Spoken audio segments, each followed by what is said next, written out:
ভিডিওটা আপনারা জাস্ট একটু দেখেন, আপনার শেয়ারটা কিছু করা লাগবে না, লাইকটা কিছু করা লাগবে না ভাই, জাস্ট আপনারা দেখবেন। আসসালামু আলাইকুম।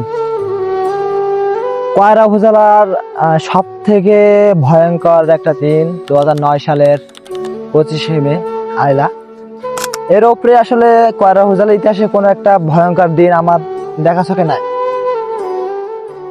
সো আমি আসলে এত কিছু বলতাম না, আমি এখন যেখানে আসছি, হ্যাঁ, যে আইলাটা সংগঠিত হয়েছিল, সে আইলাটা যেখান থেকে ভাঙছিল, যেখান থেকে আসলে মূলত ভাঙছিল, ভেঙে আমাদের পুরো কয়লা প্লাবিত হয়েছিল, আমি কিন্তু আসলে সেইখানে আছি। আমার পিছনে কিন্তু এখান থেকে ছিল ভাঙছিল, হ্যাঁ, এখান থেকে ভাঙছিল, বেশ একটা এরিয়া নিয়ে ভাঙছিল। ভাঙার পরে প্রায় 3টি বছর, প্রায় 3 বছরের মতো মানুষ কিন্তু আসলে কয়রা উপজেলার মানুষ কিন্তু পুরোটা প্লাবিত ছিল। মানে বাইরে থেকে এত পরিমাণ তীরা আন্টানা দিক সেদিক করে আসতো সেই সময়, ছোট ছিলাম 2009 সালে, আর এখন 26 সাল।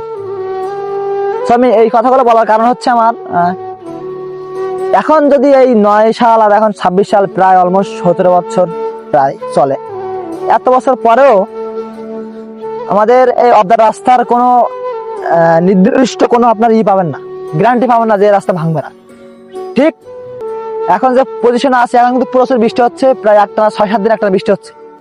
ঠিক 2009 সালে কিন্তু এই সময়টাই, এরকম টাইমে কিন্তু আসলে আইলা হয়েছিল, প্লাস ভাঙছিল, এই অবদা ভাঙছিল, প্লাস সবাই প্লাবিত হয়েছিল কয়রা উপজেলার মানুষ।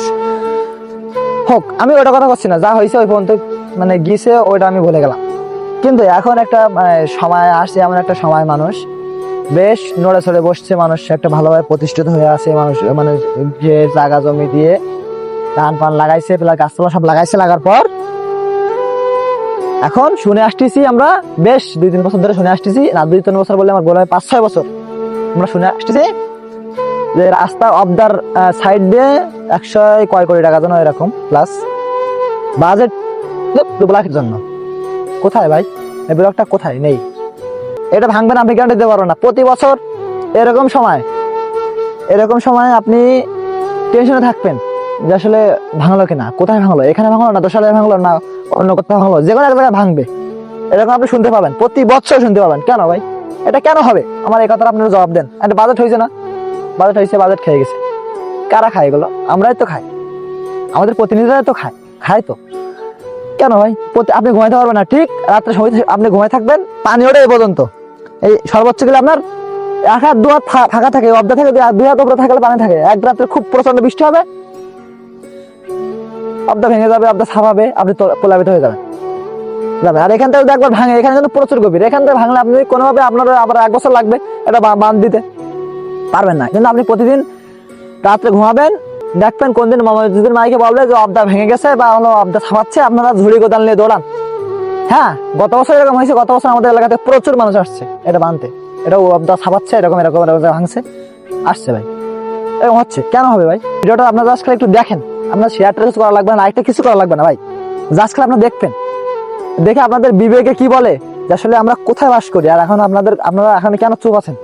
বাজেটটা হয়েছে নাকি, কেন হচ্ছে না ভাই? ভাঙবেন এই কারণটা আপনি দিতে পারবেন না। আমি কিন্তু আসলে বৃষ্টিতে ভিজছি ভাই, আমি এই কন্ডিশনে আমি আসলে আমি হতভম্ব, আসলে বোঝাতে পারতেছি না আসলে কোন পজিশনে আমি আছি এখন। আপনারা জাস্ট একটু দেখেন, এটা দেখলে আমরা বুঝতে পারবেন যে আসলে কোন জায়গায় আমরা কয়রা উপজেলা মানুষ কিভাবে বসবাস করি। শুধু আমি এখানে দেখাচ্ছি তা তো না, ঠিক এরকম আমাদের কয়রা উপজেলা বেশ যারা আসলে উপকূলে একদম নিকটে, মানে সুন্দরবনের পাশে যারা বাস করে, তারা কিন্তু ভাই এরকম পজিশনে। আমার এখানে আমি আসি, মানে এখানে ভাঙছিল বলে এখানে দেখাচ্ছি, কিন্তু অন্যান্য জায়গায় কিন্তু এরকম হয়। সব ভিডিওটা আপনারা দেখেন।